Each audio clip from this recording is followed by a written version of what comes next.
China's Xiaomi became the third largest phone maker in the world. Critics called it an Apple copycat.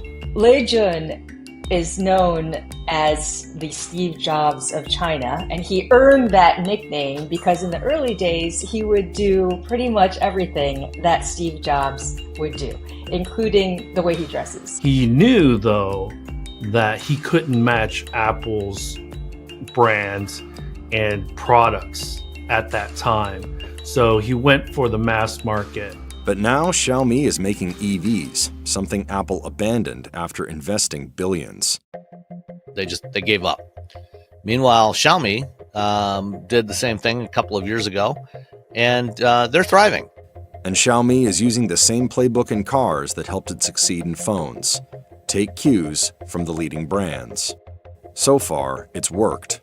There are challenges, though. Fallout from a tragic crash, a subsequent government crackdown on self-driving technology, and China's brutally competitive EV market. There's a lot of EV startups in China. Most of them are not anywhere close to being profitable. In the early days when he launched his phones, he benchmarked against the Apple iPhone. And so we're seeing the same marketing pattern.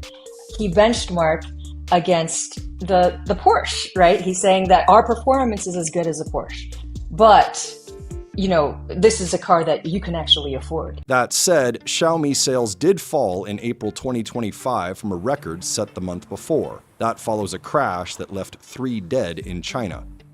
The incident revealed the perils of imitating American tech companies. In the aftermath of the crash, CEO Lei Jun said on social media, "Our team immediately set up a special task force, rushed to the scene on the 30th, and cooperated with the police on the 31st to retrieve and submit the vehicle data we have." Now, compare and contrast that to last year where the SU-7 was the runaway hit and Lei Jun was getting chased all over the Beijing Auto Show.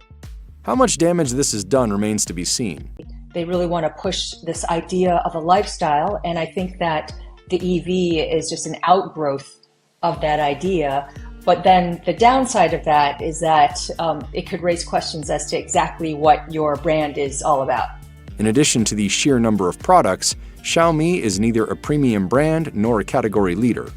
The smartphone market, they're somewhere in the middle. Sometimes they do well, and then sometimes they don't do so well. And then it's the same with the EV market. They're launching and they're in the middle of the pack. EV space is so fiercely competitive, and Xiaomi's biggest challenge is going to be, how do they break out? How do they make sure that they could get ahead in the pack? While the company is profitable overall, the EV segment isn't making money.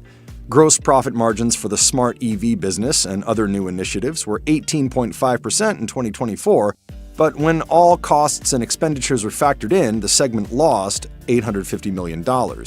That loss, however, is 7.1% narrower than the prior year. They certainly I think they have the right pieces in their portfolio as far as the technologies they're using. And if they can prove to consumers, prove to the public that their vehicles are safe, they may well do fine.